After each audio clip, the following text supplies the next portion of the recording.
Good day mga ka-teachers! Ngayon naman ay pag-uusapan natin on how to make an objectives for lesson planning.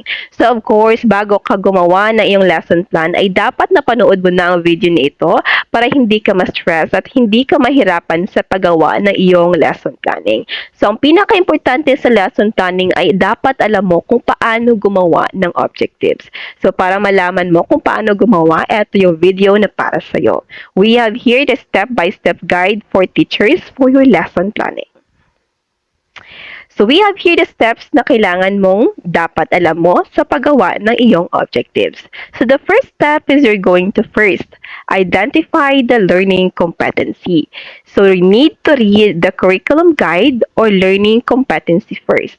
Kapag ikaw ay gagawa ng lesson plan or di kaya naman kapag ikaw ay gagawa ng iyong objective ay dapat meron kang curriculum guide or meron kang tinatawag nating MELCs, okay? Kasi dyan nakalagay yung mga learning competencies, no?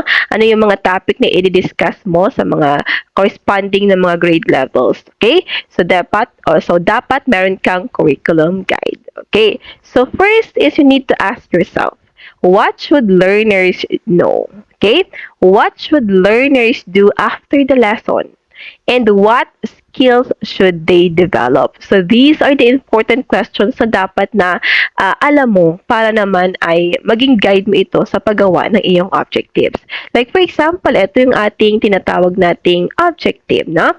So differentiate the qualitative and quantitative research. Dito, no, nakastate siya ano yung gagawin ng mga bata after the lesson. Of course, you're going to differentiate the difference between qualitative and quantitative research. Ayan. Next step 2 is you're going to determine the 3 parts of learning. Ito yung isa sa pinaka-importante, yung 3 parts of learning, no?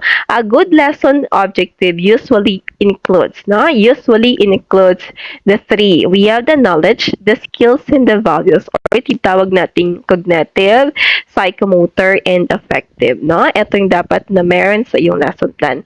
First is we have the knowledge. What students should know, no? Ano yung mga dapat na alam ng mga students, of course, no, sa iyong cognitive or sa iyong knowledge, dapat may na corresponding na cognitive na mga verb, no, na isi-state mo sa iyong objectives, no. For the psychomotor or the skills, what students should know, okay. And for the values or the attitudes, for the affective, no? For the affective, what students should appreciate or practice. So, ano yung mga attitudes na dapat na ina-acquire or di kayo naman dine-develop ng mga bata. So, that is the values and the attitude. Alright, so tapos na tayo sa 3, no? Psychomotor, affective, and the cognitive. Okay, so next, step 3 is to use the action verbs, no? So dapat, of course, everyone, you need to start the objective with the measurable action verbs, no? Dapat nakastate doon yung clear, no? Measurable action verb, which is ma-check mo o kung natuto ba yung mga bata, no? It should be clear. Just like, for example, we have here the action verbs.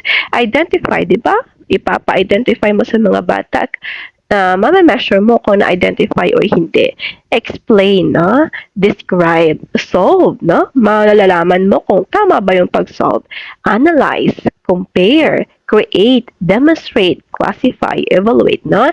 Dapat the action verbs na gagamitin mo is it should be clear, no? Avoid unclear verbs just like understand, learn, know. Kasi naman, hindi mo ma-measure. Ay, paano na-understand ng mga bata ito, no? Paano na-learn? So, paano na-learn, no? Dapat, in order for you to determine if na-learn, dapat na-identify, di ba? Ganon. No, hindi mo ma-measure na, ay, nalaman ba or no, na-understand ba ito, na-learn ba ito, or na-know ba ito ng mga bata, no? It should be clear, no? Avoid yung mga unclear verbs just like these 3 unclear verbs, okay? Next, step 4 is you're going to follow the simple objective formula. Ito yung importante. Dapat alam nyo kung paano ito gawin, okay? So, we have here the formula or format, no? Kung paano gumawa ng objective. The first is, we have the students will be able to, or students should be able to plus the action verb. Ano yung action verb na gagamitin mo? No? Like for example, identify. Ito yung ating action verb. Plus the topic. What is the topic? Okay. The topic here, like for example, is the parts of the computer. Plus, ano yung condition mo or criteria? Correctly. Nan. Ito yung structure or format ng objective mo. Okay? So, the student should be able or the students will be able to plus the action verb identify plus the topic, the parts of the computer, plus the condition and or the criteria which is correctly. So, dapat no, alam mo ito. Screenshot mo ha para mabalik-balikan mo. Next is to make, step 5 is make an objectives which is SMART. No? Make objectives SMART. Okay? For the SMART, ano yung SMART na tinatawag natin? Your SMART objective should be, okay, it should be S for specific, measurable, achievable, relevant and time-bound or time-bounded. Okay, so ito yung SMART natin ha. Meron akong video sa ibabaw, ilalagay ko yung link ng video about the SMART. Okay, explanation para mas maintindihan mo what is the SMART all about. Pag sinabi natin specific, again everyone ha, konting explanation lang ito. So, it should be clear. Okay, your objective should be clear. What exactly should my students learn or do? No? The objective should be clear and not to a general. Okay? So, yun dapat yung iyong objectives, no? So, it should be clear and specific and measurable. So, for the measurable, it can be checked, no? Ma-check mo dapat kung natutunan ba ng mga bata. Okay? So, how will I know if my students learn it? So, there should be something you can observe or measure. Okay? So, dapat sa iyong objectives is nakastate doon na it should be measurable. Malalaman mo if nasolve ba ng bata ng tama. Yan. So, that is your objective. And achievable. So, achievable, which is it should be possible, no? So, can my students realistically do this? No? Makakaya ba ito ng mga bata? Ma-achieve ba ito ng mga bata? The objective should be or should match the student's age, no? The ability and available time. Okay, so dapat it should be achievable. Dapat tinitingnan mo din yung age ng bata, if ma-achieve ba ito ng mga bata, yung ability niya, no? Yung sinasabi natin, dapat alam mo yung kakayahan ng mga bata, ma-achieve ba ito ng mga bata. Okay? So, relevant. The objective should be relevant. It means that it is important and connected, no? Is this objective related to my lesson and the curriculum, no? Of course, dapat relevant, no? Yung topic na is about, or the topic, the objectives, no? Na meron ka is dapat connected dun sa iyong curriculum, no? Or sa curriculum, no? So, it should be relevant. Okay? So, that is relevant. The objective should support what students are supposed to learn. And next is the time bound. So, in the time bound, of course, has a limit time, no? Which is when should students achieve this lesson. So, set a clear time frame. So, dapat na pagkatapos ng 30 minutes, dapat natapos na ito ng mga bata yung activity niya, or di kaya pwede naman after, na at the end of 45 minutes, na the student should be able to solve 5 linear equations with at least 80% accuracy. Kumbaga, maglalakay ka ng time na limit, no? Like for example, sa each activity or di kaya for the whole na lesson. Okay? It should be time bounded para hindi sosobra. Next, for the step 6 is we're going to write the objective based on learning domains. No? So, we have here the learning domains, the cognitive, the psychomotor, the affective. So, ito yung sinasabi natin kanina, which is very important.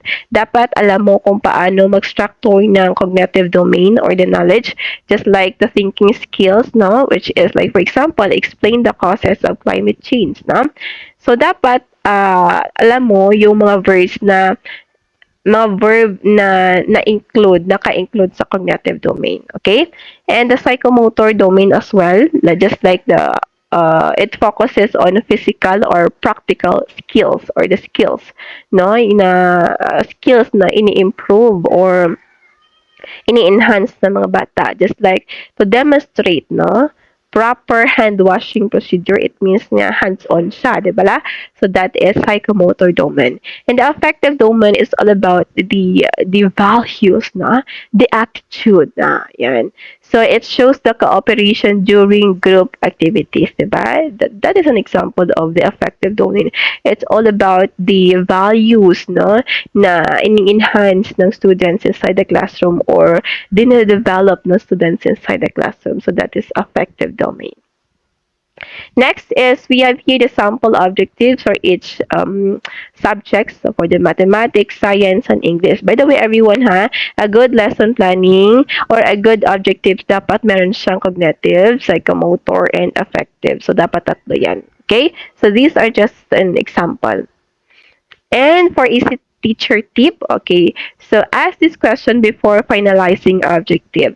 So how will I know that students learn the lesson? So paano ko nalaman? No? Of course, dapat na measure yan. No? If the learning can be observed or measured, your objective is effective. Ayan. So of course, at the end of the lesson, no, nakita mo na natuto yung mga bata, of course, your discussion, no, or of course your discussion inside the classroom is very effective. So that is about yan. So meron pa tayo. We have here the simple template for teachers. So ito yung importante. Again, everyone this is for lesson planning, for making an objectives. So ito yung format natin, template natin. At the end of the lesson, the learner should be able to, of course, number 1 is the cognitive na objectives. So number 2 is the psychomotor na objectives. And then number 3 is the affective na objectives. Okay? So that's all, everyone. Sana nakatulong sa yung video na ito. At kung nakatulong sa yung video na ito, please subscribe sa ating YouTube channel. At meron kayong mga comment, feel free to comment sa ating comment section. At kung meron kayong mga video na gusto nyong igawa natin na video para may mga another naman kayo ng mga learnings, is feel free to comment sa ating comment section. Thank you so much. Goodbye and God bless.